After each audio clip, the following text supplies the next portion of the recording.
வணக்கம். நான் அருப்புக்கோட்டையிலிருந்து தங்கப்பாண்டி ஜோதிடர் பேசுகிறேன். ராகு கேது பயிற்சி பலன்கள். பொதுவாக கடகராசி, அதாவது கடகராசி என்றாலே கடல் அலை ஓய்ந்தாலும் மன அலை ஓயாத கடகராசி நேர்களே, இந்த ராகு கேது பயிற்சியால் உங்களுக்கு நிறைய வித நன்மைகள் உண்டு.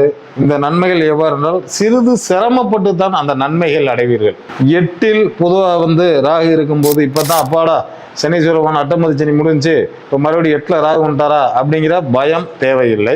இந்த 2ஆம் இடத்தில் பொதுவாக கேது இருக்கிறதுனால சிறு சிறு உடல் உபாதைகள் வரும். இந்த உடல் உபாதைகள் என்னன்னா, அடிவயிறு சம்பந்தப்பட்ட பிரச்சனைகள், தலை சம்பந்தப்பட்ட பிரச்சனைகள் இதெல்லாம் வரும். இதுக்கான தீர்வு என்ன அப்படின்னு பார்த்தீங்கன்னா, இந்த வெள்ளிக்கிழமை துர்க்கை அம்மனுக்கு வழிபாடு செஞ்சு வந்தீங்கன்னா இந்த உடல் பிணி பீடைகள் குறையும். மேலும் என்னன்னா, மாணவ செல்வங்கள், மழலை செல்வங்கள், மழலை என்பது குழந்தை, மாணவ செல்வங்கள் கல்வி, இந்த இரு குழந்தைகளையும் தாய் தகப்பன் நல்லவாறு கவனித்துக் கொண்டால் கடகராசி நல்ல நிலை ஏற்பட்டு நல்ல விஷயங்கள். மேலும் 2ஆம் இடத்தில் கேது இருந்தால் பணம் எந்த வழியில் வரும் என்று சொல்ல முடியாத நிலையும் ஏற்படும். அஷ்டமத்து சனி முடிந்ததனால் அட்டகாசமான வெற்றி கடகத்திற்கு உண்டு என்று கூறலாம். நாளும் நல்லதே நடக்கும் என்று நல்ல கருத்தை கூறி உங்களிடமிருந்து விடைபெறுகிறேன். நன்றி, வணக்கம்.